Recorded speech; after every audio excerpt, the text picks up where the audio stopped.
December 21st marked the first day of winter, and wowza was it cold. December 22nd was 70 degrees less than it is right now, and it's cold right now. I just don't have a jacket on to film this video. Wyoming weather definitely sets us apart from other places. Hi, I'm Alisha Collins with the Alisha Collins Real Estate Team. Let's talk about records, shall we? Sometimes you can make records by doing something great, sports, sales, or other amazing feats. Sometimes records are created by accomplishing the worst of something, or maybe it's even weather. I think deep down we might all want to make the record books. Am I right? Well, Wyoming made her way into the record books last week in a big way. Last week, we had an enormous cold front move through our state. All the surrounding states, really.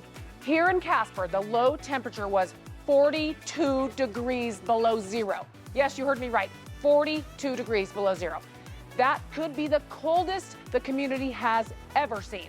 It was for sure the coldest temperature recorded since 1939. And guess what? That is as far back as the meteorological reports go for the state. It was said that the temperature dropped by 29 degrees during one 45-minute window that day. Yikes. So, how do we keep warm here during our Wyoming winters? The first step to staying warm during the harsh cold is layers. To go outside during the negative temperatures, you have to have had multiple layers of clothes, starting with a base layer that fits tightly and helps create your first layer of defense against the temperature. Then, you just kind of pile on the clothes and finish layering with good socks, boots, and a heavy coat. Of course, you need gloves and for sure something to cover your ears. Last week, I was showing houses because we can't let the cold slow us down. And I did bundle up tight to make sure I didn't freeze. It is said that at the temperatures we experienced last week, it would take just 10 minutes for frostbite to set in. Now, maybe you weren't planning to go outside. You still have to prepare for the cold. You might think you're safe as long as you stay in the house, but that is not always the case. Maybe you think you can just crank up the heat, and you should, but that won't prevent freezing.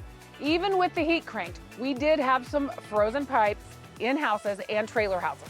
You know what? I had a friend client who had a break on the outside wall. The water shot through the drywall and sprayed all over the laundry room. What a mess. Thankfully, they were home. Davidson Mechanical came over and fixed that broken pipe for them. They will have a little cleanup, but beyond that, all is well. We had a trailer house experience a water break.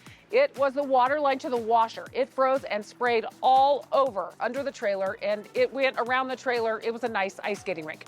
My husband is going to put a new line of PEX to the washer instead of the PVC pipe. He is not a fan of this PVC pipe through the trailers and houses. We had another rental trailer that froze up. The heat tape went bad, so we replaced it, and now it should be good to go.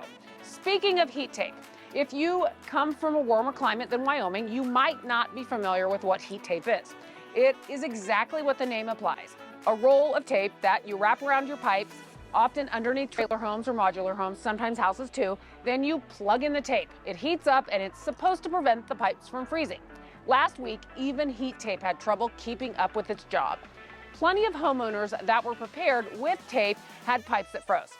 It was just so cold. Another way we can keep our pipes thawed out is by leaving a small drip running through our faucets through the house.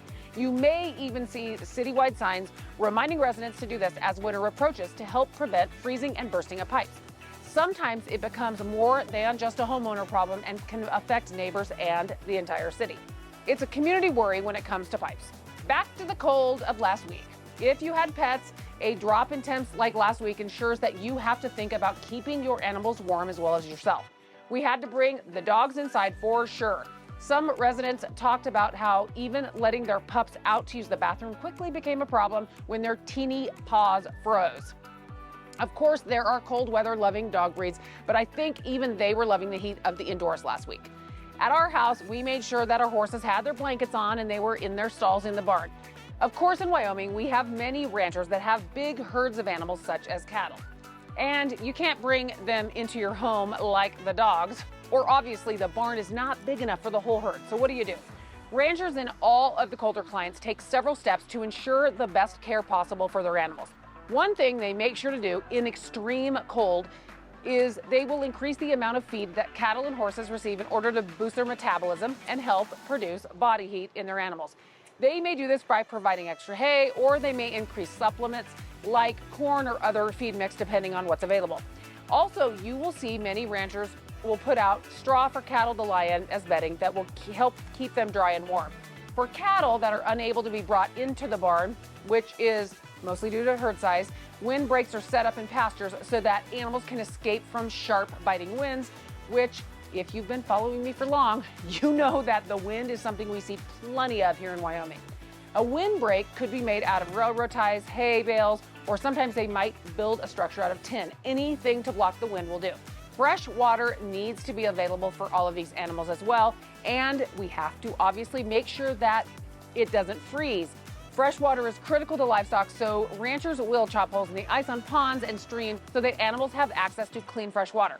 This is especially important during winter storms. You'll even see around here all of the 4-H kids breaking water for their own animals. Fresh water is so important. We learned a couple lessons during the weather too. One of them is that we need to use #1 diesel in my husband's skid steer.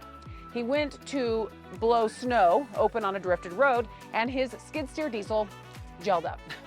A neighbor had diesel 911 to add to our #2 diesel, but it was too gelled up to fix it. Since it has never been this cold before, of course my husband didn't know that. Now we know.